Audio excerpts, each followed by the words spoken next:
would wish that every coach, at least one time in their career, got to coach a kid like Cal. I think everybody knew that she was talented, but she was also going to a very talented team. But it was cool to watch her mesh with that team and see those girls, take her under their wing and protect her. I think when my sophomore year, when you have 5, 6 seniors, you kind of have that to fall back on. Like, we were really good, and I had additional, seniority, right? That could lead. They all could lead. So I had that to fall back on. That group, her sophomore year, was just an incredible group of girls, and so that was a pretty good group to be able to transition. One of the things about Cal is she was such a culture builder. She was a tenacious practice player. She worked so hard off. That is how practice was every day. And if your best player is doing those kinds of things, then it just catches on with everybody else. And if that's not the level of effort that you're willing to put in as the best player, then no one else is going to do it. So it was every day. When you step on the court and I am the point guard, right? Like, there's a sense of that's a leadership role in itself, right? No matter what grade you are, what year you are. So I think having that big group leave, and then we had Sierra, we had Emily, we had Kelsey, but they needed more, right? Because I was the point guard. I had to be the coach on the floor. So I think those two things really made me step up and kind of figure out who I wanted to be as a leader. I think that for Calli, is she athletic? Absolutely, but her God-given ability is not what set her apart. I mean, she is extremely talented, but what put her here is the work ethic and the amount of, just repetition and shots that she would put up, and just, resilient in her daily routine of what that looked like. So I think her smarts set her apart from everybody else, and then her work ethic just shot her to a different level. Calli knew what her role was, and she was fine with that. If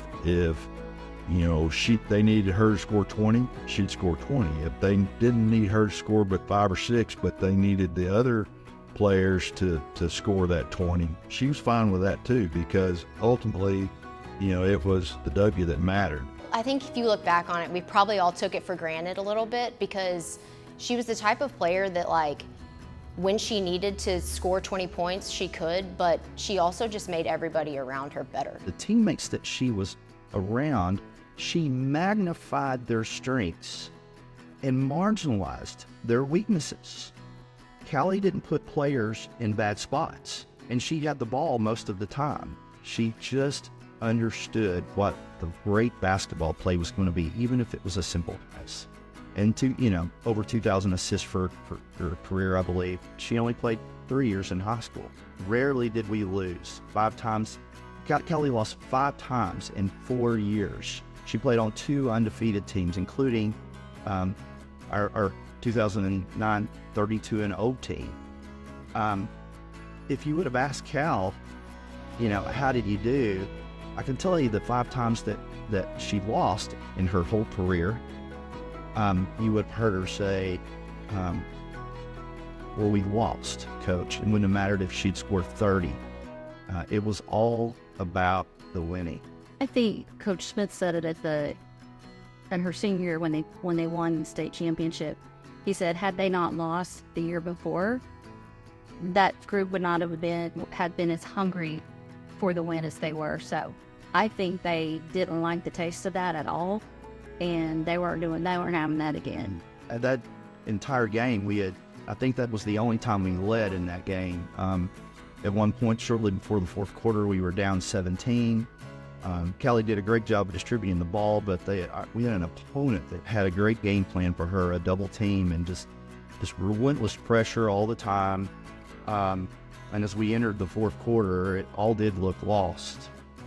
But it was never lost when you had Cal. I had the advantage of seeing what she had done almost every opportunity in that situation, and When she released the ball, I knew it was in, not because of anything that I saw with her shot, just because I knew it was Calli that was shooting.